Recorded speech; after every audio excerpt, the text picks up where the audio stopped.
এটা আপোনাৰ মোৰ লগত মিলি যোৱা কথা ক'ম আপোনালোকক। যেতিয়া 18 বছৰীয়া হ'ম তেতিয়া ভাবোঁ আপনা টাইম আয়েগা, আৰু 30 বছৰীয়া হোৱাৰ পিছতো ভাবোঁ আপনা টাইম আয়েগা, আৰু 40 বছৰীয়া হোৱাৰ পিছতো ভাবোঁ আপনা টাইম আয়েগা।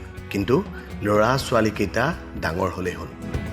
যেতিয়া আপুনি 50ৰ পৰা 60 বছৰীয়া হ'ব তেতিয়া আপোনাৰ ল'ৰা ছোৱালী ডাঙৰ হ'ব, চব বেলেগ বেলেগকৈ ছেটেল হ'ব। তেতিয়া ভাবিব অলপ এতিয়া ফুৰিম, নিজৰ মতে টাইম স্পেণ্ড কৰিম আৰু অলপ জীৱনটোক লৈ জীয়াব চেষ্টা কৰিম। কিন্তু যিখিনি ছেভিংছ আছিল সেইখিনি ইতিমধ্যে ল'ৰা ছোৱালী পঢ়াৰ নামত আপুনি খৰচ কৰিলে। কিন্তু যি ভাবি আছিল আপনা টাইম আয়েগা বুলি, সেই টাইম আপোনাৰ নাহিলেই, আৰু এতিয়া বয়সৰ শেষ সময়ত ভৰি দিলোহি আৰু ফুৰিবলৈ যাবলৈ মন নোযোৱা হ'ল। কাৰণ আপোনাৰ ল'ৰা ছোৱালীয়ে এতিয়া ভাবি আছে আপনা টাইম আয়েগা। আৰু এদিন ডাক্তৰে আপোনাক ক'ব আহি গ'ল আপোনাৰ সেই সময়। আপোনাৰ সময়লৈ কেতিয়াও বাট নাচাব, এই সময়টো কেতিয়াও নাহে।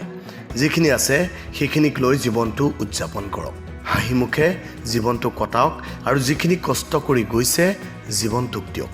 নহ'লে আপুনি ভাবি থকা আপনা টাইম এনেকৈ শেষ হ'ব।